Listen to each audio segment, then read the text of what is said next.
শুভেচ্ছা,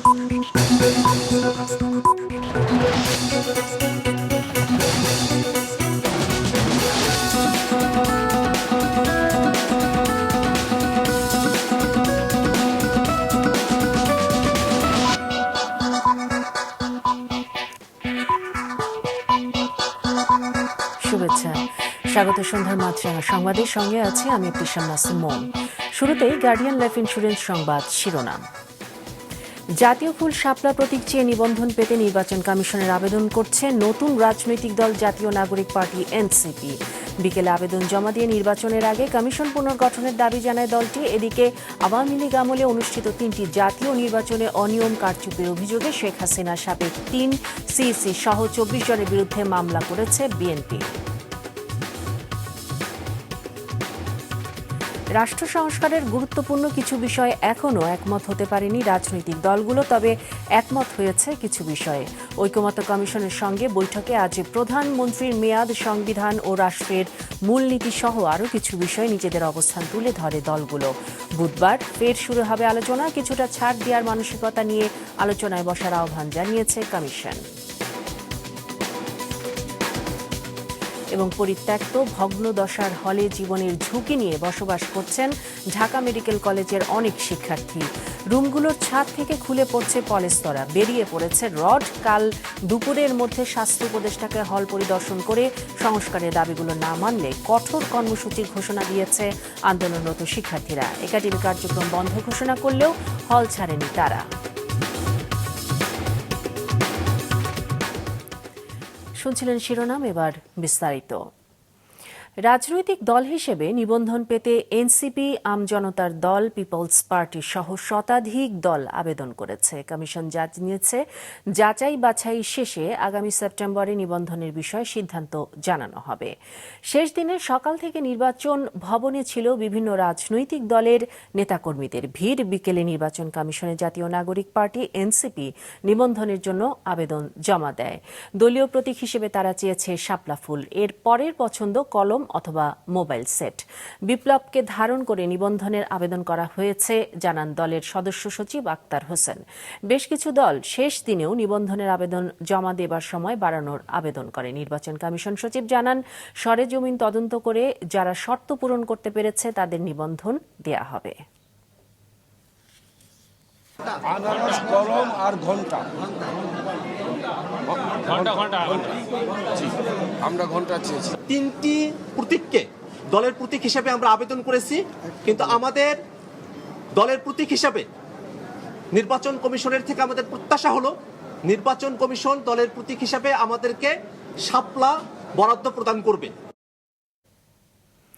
এদিকে নির্বাচনে অনিয়মের অভিযোগে শেখ হাসিনা, ভোট পরিচালনাকারী সাবেক 3 প্রধান নির্বাচন কমিশনার, 12 জন নির্বাচন কমিশনার এবং 3 ইসি সচিবের নাম উল্লেখ করে মামলা করেছে বিএনপি। সকালে বিএনপি মহাসচিব মির্জা ফখরুল ইসলাম আলমগীরের করা মামলার আবেদন শেরেবাংলা নগর থানায় জমা দেয় বিএনপি প্রতিনিধি দল। মামলায় 19 জনের নাম সহ অজ্ঞাতদের বিরুদ্ধে অভিযোগ করা হয়েছে। এর আগে সকালে আগারগাঁওয়ে নির্বাচন ভবনে বিএনপি নেতা সালাউদ্দিন খান সিইসির কাছে রকিব, হুদা ও আওয়াল কমিশনের বিরুদ্ধে বিএনপির অভিযোগনামা জমা দেন। এতে ভোট পরিচালনাকারী প্রধান নির্বাচন কমিশনার ও নির্বাচন কমিশনারদের বিরুদ্ধে আইনি ব্যবস্থা নেয়ার আবেদন জানানো হয়।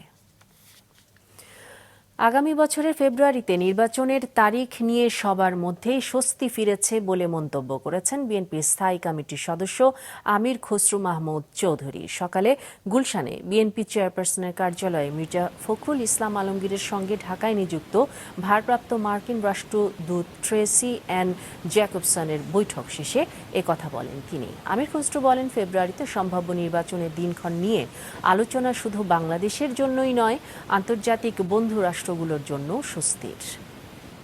সাক্ষাৎ করার জন্য সেখানে মোটামুটি একটি সিদ্ধান্তে আসা গেছে ফেব্রুয়ারি। এটা সকলের জন্য স্বস্তি, শুধু বাংলাদেশের ভিতরে তো না, বাংলাদেশে যারা পার্টনার আছে বিদেশে, আমেরিকা সহ সবার জন্য একটা স্বস্তি। কারণ সবাই তো একটা এইসব ব্যাপারে একটা কর্ম পরিকল্পনা থাকে।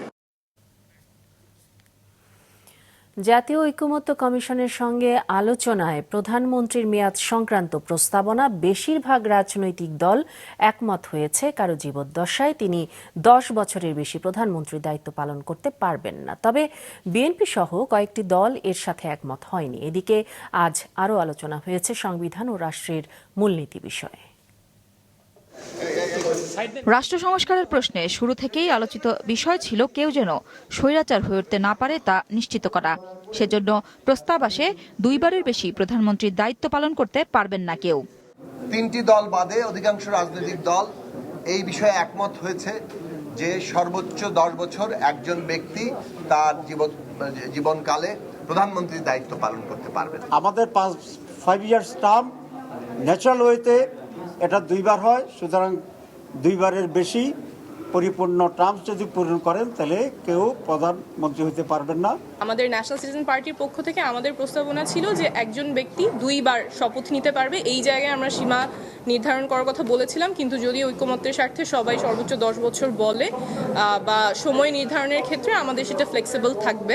এই 10 বছরের সাথে পুরোপুরি একমত হয়নি বিএনপি, সাথে ছিল আরও কিছু দল। যে প্রধানমন্ত্রীত্বের মেয়াদ যদি এখানে আপনারা নির্ধারণ করে একমতে আসেন, তবে তার সাথে এনসিসির আলাপটা একই সাথে আনতে হবে। ন্যাশনাল কনস্টিটিউশন কাউন্সিলের যদি প্রধানমন্ত্রীর এখতিয়ারভুক্ত সমস্ত জিনিস যদি একটা অথরিটি পাওয়ার ফাংশন দিয়ে এনসিসি গঠন করা হয়, তার সাথে আমরা একমত হতে পারবো না। সাম্য, মানবিক মর্যাদা, সামাজিক সুবিচার ও গণতন্ত্র সংবিধানের মূলনীতিতে যোগ করা নিয়ে আলোচনা হয়, যেখানে বিএনপি বলেছে সংবিধানের 5ম সংশোধনীতে যেভাবে মূলনীতি আছে সেভাবে থাকার পক্ষে। আমরা সংবিধানের মূলনীতি প্রশ্নে 5ম সংশোধনীতে যেভাবে গৃহীত হয়েছে সেই জায়গায় আছি। যদিও প্রতিটি দলই সংবিধানের মূলনীতি প্রশ্নে তাদের অবস্থান জানিয়েছে। জামায়াতে ইসলামী সহ অন্যান্য ইসলামিক দল তারা বলছে মূলনীতিতে আল্লাহর উপর বিশ্বাস সংযোজন করতে হবে। 5th অ্যামেন্ডমেন্ট যেটা শহীদ প্রেসিডেন্ট জিয়াউর রহমানের সময় হয়েছিল অ্যামেন্ডেড, যেখানে বিসমিল্লাহির রহমানির রহিম ছিল, আল্লাহর উপরে বিশ্বাস এবং পূর্ণ আস্থা এগুলা ছিল, সেইটার সাথে এই নতুন 4টি পয়েন্ট এখানে যোগ করার ব্যাপারে, প্রতিস্থাপন করার ব্যাপারে আমরা একমত হয়েছি। কিন্তু আমাদের মূল পয়েন্ট হচ্ছে 4টি মূলনীতি 72-এর এগুলো বাদ দিতে হবে।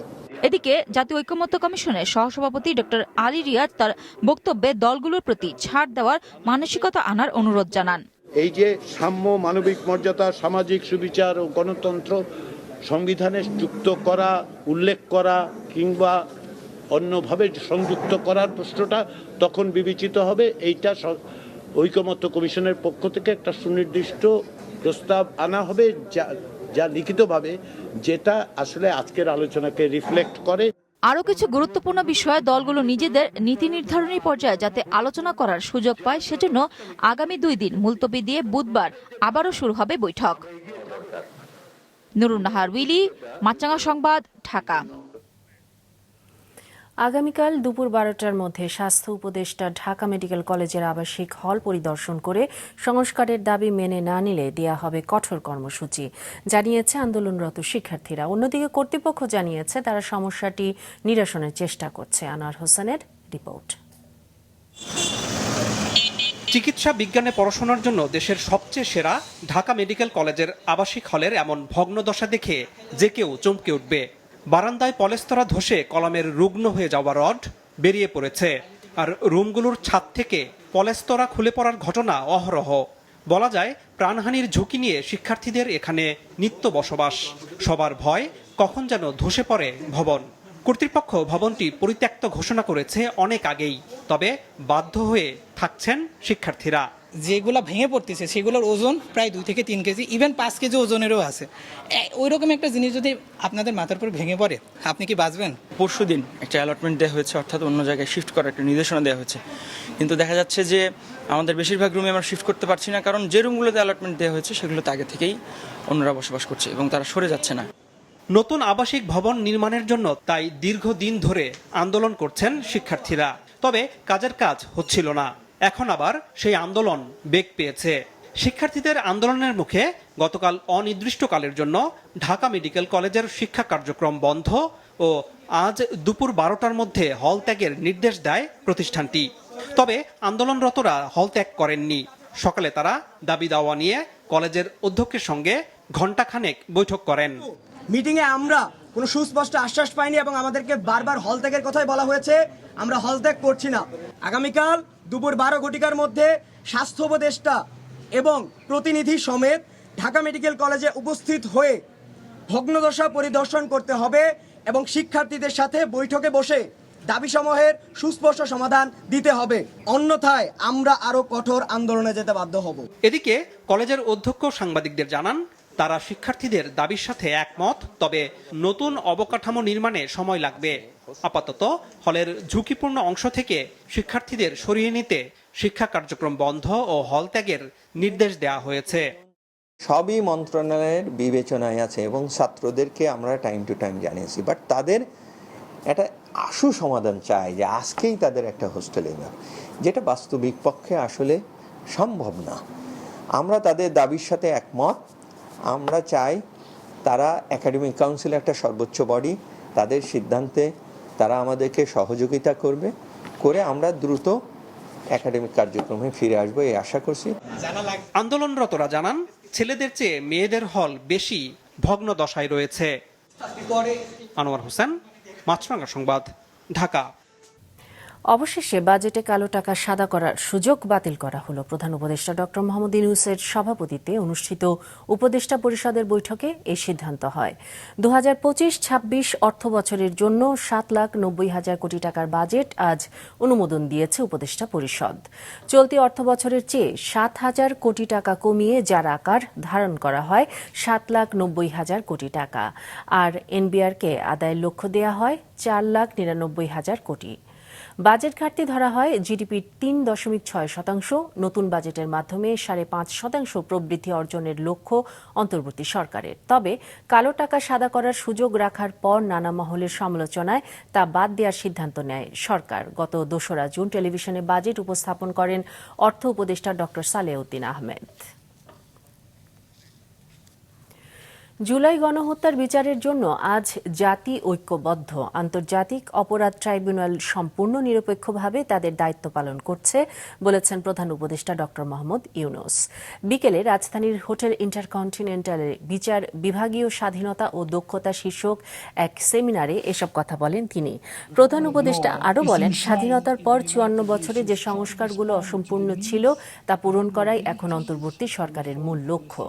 এই সংস্কারের সুযোগ এনে দিয়েছে জুলাই গণ অভ্যুত্থান। তিনি অভিযোগ করে বলেন, অতীতের সরকারগুলো বিচার বিভাগকে নিজেদের স্বার্থে ব্যবহার করেছে। We are deeply committed in achieving an efficient and independent judiciary, and we look forward to its effective realization. The fate of these crucial aspirations and initiatives depends entirely on our collective efforts. We must bear in mind that our actions during this significant period will echo through time and will make it happen. সরকারি চাকরি সংশোধন অধ্যাদেশ 2025 বাতিলের দাবিতে আজও অবস্থান কর্মসূচি পালন করেছে সচিবালয় কর্মকর্তা কর্মচারী ঐক্য ফোরাম। সকালে অর্থ মন্ত্রণালয় ভবনের নিচে কর্মকর্তা কর্মচারীরা জড়ো হয়ে কর্মসূচি শুরু করেন। এর আগে বিভিন্ন মন্ত্রণালয় ও বিচার বিভাগ থেকে মিছিল নিয়ে সচিবালয় প্রদক্ষিণ করেন আন্দোলনকারীরা। পরে সংক্ষিপ্ত সমাবেশে বক্তব্য রাখেন ফোরামের নেতারা। বলেন, আর সময় ক্ষেপণ না করে ওই কালো আইন বাতিল করুন। যেসব কর্মকর্তা ওই অধ্যাদেশ প্রণয়নের সাথে জড়িত তাদের দপ্তরের সামনে অবস্থান কর্মসূচি পালন করা হবে বলে জানান তারা। আগামীকাল সকাল 11টা থেকে দুপুর 1টা পর্যন্ত সচিবালয় লাইব্রেরিতে কর্মবিরতি পালন করার কর্মসূচি দেওয়া হয় সমাবেশ থেকে। মুন্সিগঞ্জের শিমুলিয়া ঘাটকে আধুনিক নদীবন্দর হিসেবে গড়ে তোলার কথা জানিয়েছেন নৌপরিবহন উপদেষ্টা এম সাখাওয়াত হোসেন।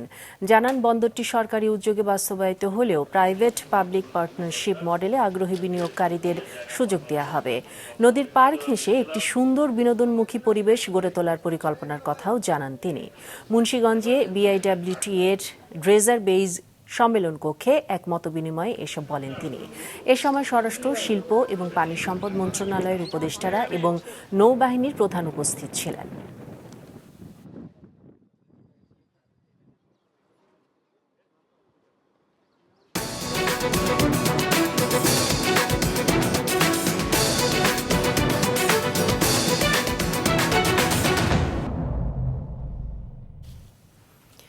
ইরানের ৩টি পারমাণবিক স্থাপনায় বিমান হামলা চালিয়েছে যুক্তরাষ্ট্র। হামলার পর জাতির উদ্দেশ্যে ভাষণে মার্কিন প্রেসিডেন্ট ডোনাল্ড ট্রাম্প এ হামলাকে অসাধারণ সামরিক সাফল্য হিসেবে উল্লেখ করেছেন। তবে ইরানের কর্মকর্তারা বলেছেন হামলা চালানো স্থাপনাগুলো থেকে আগেই পরমাণু উপকরণ সরিয়ে নেওয়া হয়েছিল। এদিকে ইসরায়েলের বেশ কয়েকটি স্থাপনা লক্ষ্য করে হামলা করেছে ইরান। Desk report. স্থানীয় সময় শনিবার রাতে ইরানের ফর্দো, নাতাঞ্জ আর ইস্পাহানের 3টি পারমাণবিক স্থাপনায় হামলা চালায় যুক্তরাষ্ট্র। এটি নিশ্চিত করেছেন দেশটির প্রেসিডেন্ট ডোনাল্ড ট্রাম্প। মার্কিন বোমারু বিমান এবং সাবমেরিন থেকে হামলা চালানোর পর স্থানীয় সময় রাত 10টায় হোয়াইট হাউস থেকে জাতির উদ্দেশ্যে ভাষণ দেন ট্রাম্প। এ সময় ইরানের হামলাকে অসাধারণ সামরিক সাফল্য বলেন তিনি। ইরানকে সতর্ক করে বলেন, হয় শান্তি আসবে, নয়তো ইরানে ট্র্যাজেডি ঘটবে। Our objective was the destruction of Iran's nuclear enrichment capacity and a stop to the nuclear threat posed by the world's #1 state sponsor of terror. অত্যাধুনিক B-2 স্টেলথ বোমারু ব্যবহার করে ইরানের ফর্দো ও নাতাঞ্জের পরমাণু কেন্দ্রে হামলা চালানো হয়। এছাড়া নাতাঞ্জ ও ইস্পাহানের পরমাণু স্থাপনায় হামলার জন্য মার্কিন সাবমেরিন থেকেও ছোড়া হয়েছে ক্রুজ মিসাইল। সফলভাবে হামলার পর বিমানগুলো নিরাপদে ইরানের আকাশসীমা ছেড়েছে বলে জানিয়েছেন ট্রাম্প। তাকে ধন্যবাদ জানিয়েছেন ইসরায়েলের প্রধানমন্ত্রী Benjamin Netanyahu. Operation rising lion. যুক্তরাষ্ট্রের হামলা জঘন্য ও নীতি গর্হিত বলে এর নিন্দা জানিয়েছেন ইরানের পররাষ্ট্রমন্ত্রী আব্বাস আরাকচি। বলেছেন, সার্বভৌমত্ব রক্ষার অধিকার ইরানের আছে। এ হামলার মধ্য দিয়ে যুক্তরাষ্ট্র আন্তর্জাতিক আইন লঙ্ঘন করেছে অভিযোগ তুলে জাতিসংঘের নিরাপত্তা পরিষদের জরুরি বৈঠক ডাকার আহ্বান জানিয়েছে ইরান। এছাড়াও ইরান আন্তর্জাতিক পারমাণবিক শক্তি সংস্থা IAEA কে তদন্ত করতে আহ্বান জানিয়েছে। জাতিসংঘ মহাসচিব আন্তোনিও গুতেরেস ইরানে যুক্তরাষ্ট্রের হামলাকে বিপজ্জনক উত্তেজনার বহিঃপ্রকাশ বলে মন্তব্য করেছেন। এদিকে যুক্তরাষ্ট্রের হামলার পর থেকেই ইসরায়েলের বেশ কয়েকটি স্থাপনা লক্ষ্য করে হামলা চালায় ইরান। আমিনা লুসি, মাছরাঙ্গা, নিউজ ডেস্ক।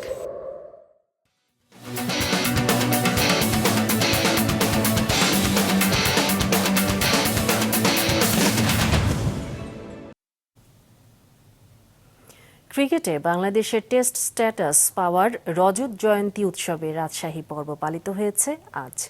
7 বিভাগে পর্যায়ক্রমে ক্রিকেট বোর্ড এই উৎসব পালন করছে। আজকের আয়োজনে 12 বছর বয়সী খুদে ছেলে ও মেয়েদের নিয়েছিল 6-a-সাইড ক্রিকেট টুর্নামেন্ট। এছাড়া খেলোয়াড়দের জন্য পেসারদের স্পিড জানা, ছবি আঁকা, সরাসরি স্ট্যাম্প ভাঙার চ্যালেঞ্জ, টেস্ট ক্রিকেটের ঐতিহাসিক মুহূর্তের ছবি ও ভিডিও প্রদর্শনী, অভিষেক ম্যাচের ধারাভাষ্য দেওয়া, গুড লাক উইশ বোর্ডে শুভেচ্ছা জানানো এবং অভিভাবকদের ক্রিকেটে প্রাথমিক ধারণা দেওয়া হয়। রাজশাহীতে এই উৎসবের আজ অংশ নেন বিসিবি সভাপতি আমিনুল ইসলাম বুলবুল, সহসভাপতি মাহবুব আনাম, পরিচালক সাইফুল আলম স্বপন চৌধুরী ও দেশের প্রথম ওয়ানডে সেঞ্চুরিয়ান মেহরাব হোসেন অপি। গতকাল খুলনা থেকে এই উৎসব শুরু হয়েছে। সন্ধ্যার সংবাদ শেষ করব, তবে যাবার আগে গার্ডিয়ান লাইফ ইন্স্যুরেন্স সংবাদ শিরোনামগুলো আরও একবার। শাপলা প্রতীক চেয়ে নিবন্ধন পেতে এনসিপির আবেদন, আগের 3 জাতীয় নির্বাচনে অনিয়ম কারচুপির সঙ্গে জড়িতদের বিরুদ্ধে বিএনপির মামলা। রাষ্ট্র সংস্কারের গুরুত্বপূর্ণ কিছু বিষয় এখনো একমত হতে পারেনি রাজনৈতিক দলগুলো, বুধবার ফের আলোচনা শুরু, কিছুটা ছাড় দেওয়ার আহ্বান কমিশনের। এবং পরিত্যক্ত ভবনে ঝুঁকি নিয়ে বসবাস, ঢাকা মেডিকেল কলেজের বহু শিক্ষার্থীর সংস্কারে 24 ঘন্টার আলটিমেটাম, না হলে কঠোর কর্মসূচির ঘোষণা। এ ছিল সন্ধ্যা সংবাদে। ফেসবুকে আপডেট পেতে ভিজিট করুন মাছরাঙা টেলিভিশনের পেজে, ইউটিউব চ্যানেলেও দেখতে পারেন আমাদের সংবাদ, প্রতিবেদন এবং অনুষ্ঠান। দর্শক, করোনার সংক্রমণ ফের শুরু হয়েছে এবং তা বাড়ছে। এ থেকে সুরক্ষিত থাকতে ব্যবহার করুন ফেস মাস্ক। এতক্ষণ সঙ্গে থাকার জন্য ধন্যবাদ জানিয়ে আমি ইবতিসাম নাসিম শেষ করছি সন্ধ্যার মাছরাঙা সংবাদ। এই দিন এইভাবে।